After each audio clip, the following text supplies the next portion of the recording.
இன்றைய வேதவசனம்: நான் உயிரோடு இருக்கும் மட்டும் கர்த்தரை துதிப்பேன், நான் உள்ளளவும் என் தேவனை கீர்த்தனம் பண்ணுவேன். சங்கீத புஸ்தகம் 146 வசனம் 2. தேவன் தாமே உங்களை ஆசீர்வதிப்பாராக.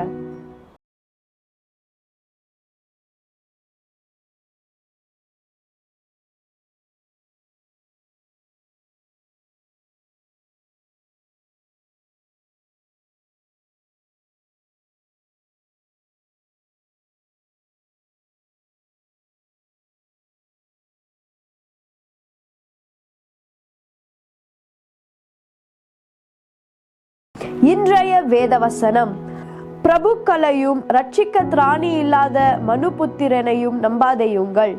அவனுடைய ஆவி பிரியும், அவன் தன் மண்ணுக்கு திரும்புவான்.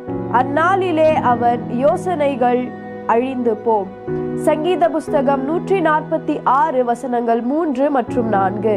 தேவன் தாமே உங்களை ஆசீர்வதிப்பாராக.